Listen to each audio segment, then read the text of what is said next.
BDR হত্যাকাণ্ডে ন্যায় বিচার নিশ্চিত করতে আগামী 5 কার্যকারী দিবসের মধ্যে তদন্ত কমিটি গঠন করা হবে বলে জানিয়েছেন স্বরাষ্ট্র উপদেষ্টা লেফটেন্যান্ট জেনারেল মোহাম্মদ জাহাঙ্গীর আলম চৌধুরী। মঙ্গলবার সকালে সচিবালয়ে স্বরাষ্ট্র মন্ত্রণালয়ের সম্মেলন কক্ষে বিডিআর হত্যাকাণ্ড বিষয়ে বিশেষ সংবাদ সম্মেলনে তিনি কথা বলেন। স্বরাষ্ট্র উপদেষ্টা বলেন, বিডিআর হত্যাকাণ্ডে পুনঃতদন্ত ন্যায় বিচার নিশ্চিত করতে অন্তর্বর্তী সরকার বদ্ধপরিকর। এ লক্ষ্যে স্বরাষ্ট্র মন্ত্রণালয় অন্তর্বর্তীকালীন সরকার গঠনের পর থেকেই কাজ করে যাচ্ছে। এই মন্ত্রণালয়ের দায়িত্বপ্রাপ্ত উপদেষ্টা হিসেবে আমি প্রথম থেকেই বিডিআর হত্যাকাণ্ডের পুনঃতদন্ত ও ন্যায় বিচার নিশ্চিত করতে সোচ্চার ছিলাম, এখনো আছি। তিনি বলেন, বিডিআর হত্যাকাণ্ডে আমি শুরু থেকেই ন্যায় বিচার চেয়ে আসছি। এই বিষয়ে গত 2 সেপ্টেম্বর স্বরাষ্ট্র মন্ত্রণালয়ে প্রথমবার এবং 4 নভেম্বর বিজিবি সদর দপ্তর পরিদর্শনের সময় দ্বিতীয়বার ঘোষণা দিয়েছি, যা গণমাধ্যমে প্রকাশিত হয়েছে। 2 দিন আগে জানানো হয়, ঢাকার পিলখানায় তৎকালীন বিডিআর বর্তমানে বিজিবি বিদ্রোহের সময় সংগঠিত হত্যাকাণ্ড নিয়ে কমিশন গঠন হচ্ছে না। বিডিআর হত্যা নিয়ে 2টি মামলা বিচারাধীন থাকায় আপাতত কমিশন গঠনের সিদ্ধান্ত থেকে সরে এসেছে সরকার। রবিবার সকালে বিচারপতি ফারা মাহবুব ও বিচারপতি দেবাশিস রায় চৌধুরীর সমন্বয়ে গঠিত হাইকোর্ট বেঞ্চকে এ তথ্য জানান ডেপুটি অ্যাটর্নি জেনারেল তানিম খান। উল্লেখ্য, পিলখানায় বিডিআর সদর দপ্তরে 2009 সালে 25 ও 26 ফেব্রুয়ারি বিদ্রোহের ঘটনায় 57 জন সেনা কর্মকর্তা সহ 74 জন হত্যাকাণ্ডের শিকার হন। এই ঘটনায় প্রথমে রাজধানীর লালবাগ থানায় হত্যা ও বিস্ফোরক আইনে 2টি মামলা হয়। পরে এসব মামলা নিউ মার্কেট থানায় স্থানান্তরিত হয়। সিআইডি দীর্ঘ তদন্ত শেষে হত্যা মামলায় 23 বেসামরিক ব্যক্তি সহ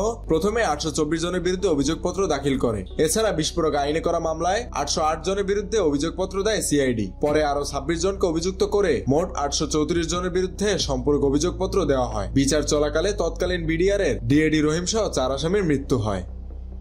মেহেদী হাসান বাপ্পি, খুলনা গেজেট।